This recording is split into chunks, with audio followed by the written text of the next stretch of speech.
every morning to hold a board meeting with my animals and plants on the farm. And they said to me, if you take care of us, we shall take care of you all the way to the bank. This I do diligently on my 1-acre farm that I practice integrated farming. Many times we believe that for someone to be a farmer, they need to have big chunks of land. And it makes economic sense because of the high yields they get if they look after their farms very well. Unfortunately, this is not the case in Uganda, my country. Due to the cultural practices we have, when someone dies, all his belongings are shared by the rest of the family, land inclusive. I'll give you an example. My husband, whose father had 40 children and 1 square mile. When he died, my husband and his 39 siblings had to share his belongings.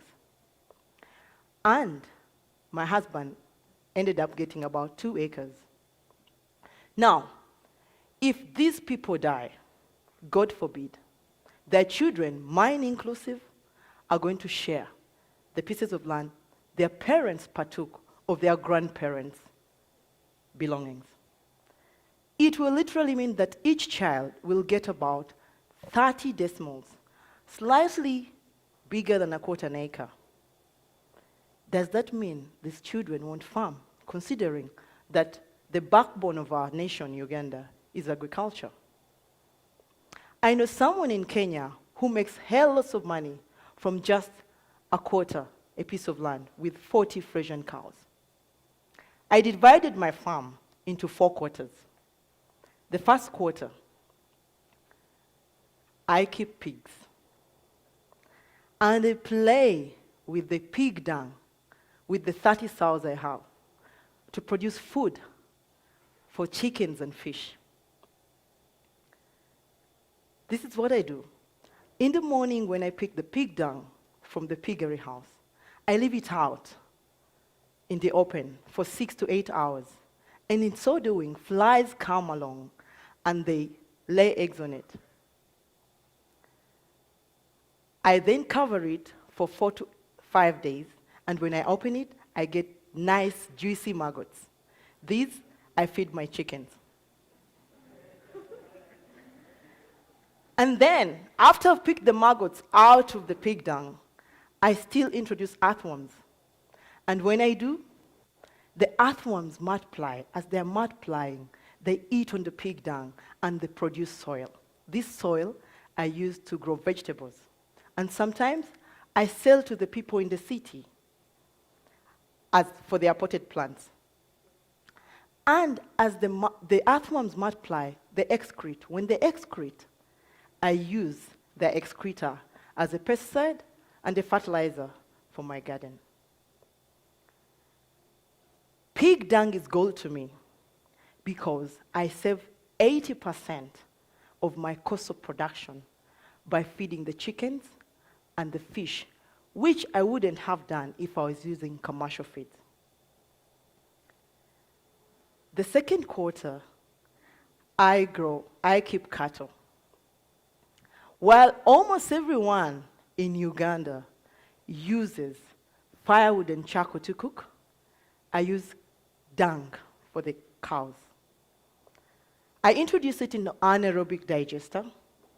This is an airtight tank that uses microorganisms to degrade the cow dung.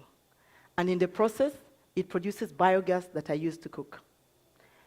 I don't have soot, while the rest of the people who use charcoal and firewood do.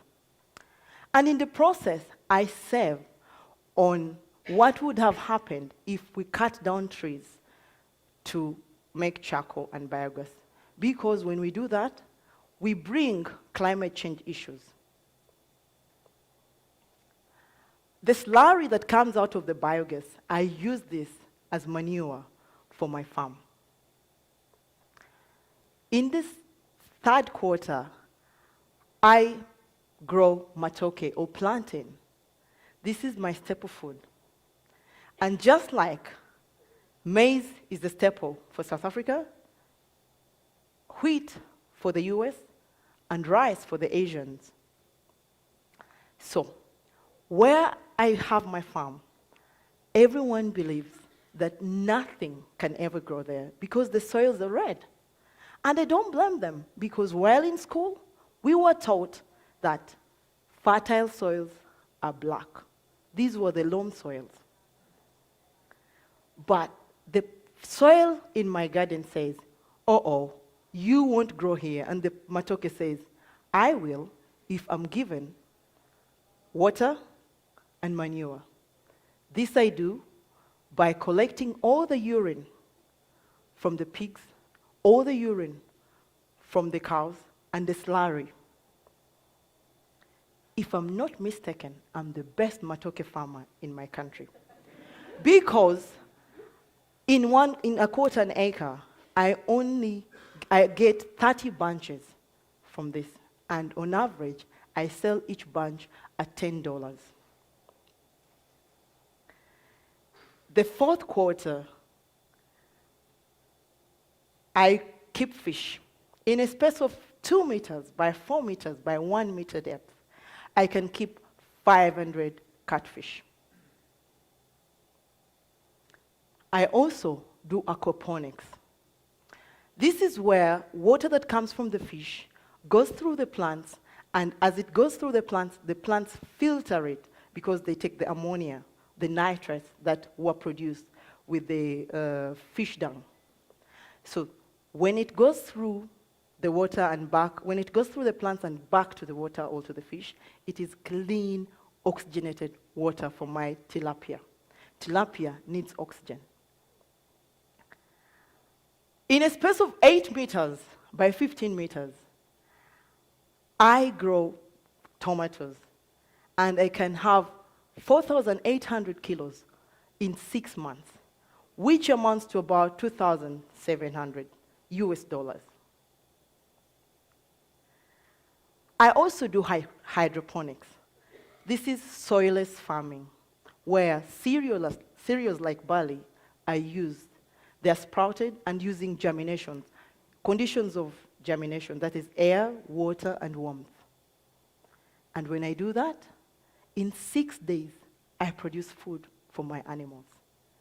In a space of 20 feet by 6 feet, that's just about a container, I can grow fodder for 4 kilograms of fodder for either 100 pigs or 25 cows, or 1,500 chicken.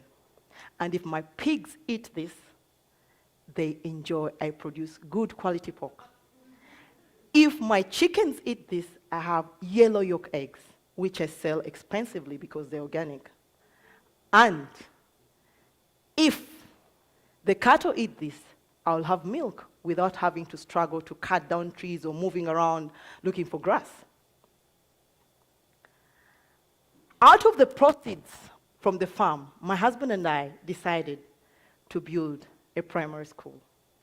This school teaches sons and daughters of African farmers the 3 things Africans are failed to teach their children: time management, value of money, and the culture of saving, by teaching them modern methods of agriculture. And it's amazing what these young children, their minds can grasp. I'll give you an example. We have a 10-year-old. After only 3 months in our school, he went to his father's home in holiday. And this is what he did. He overturned the compound, got tires from the garage, broken wheelbarrows, sacks, and made a vegetable garden. They enjoy this at home, and they sell some to the rest of the neighbors. Whenever you lack, you think. Now, when we built the school, we didn't have enough money to build a sock pit. So we were worried, but we needed to start.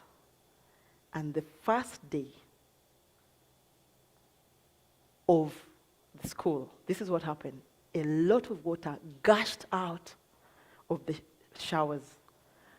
And we're like, wow, this is too much. But we use this as an opportunity. It is what we use in our garden and the rest, so we can be able to produce very big fruits. This is what happens if every one of us uses what they have at their disposal. An example, I use the dam to my disposal to make a lots of money. And if any of us, because we use a lot of water, if all of us saved the water we were using to wash or clean, our farms wouldn't have issues of water scarcity due to drought.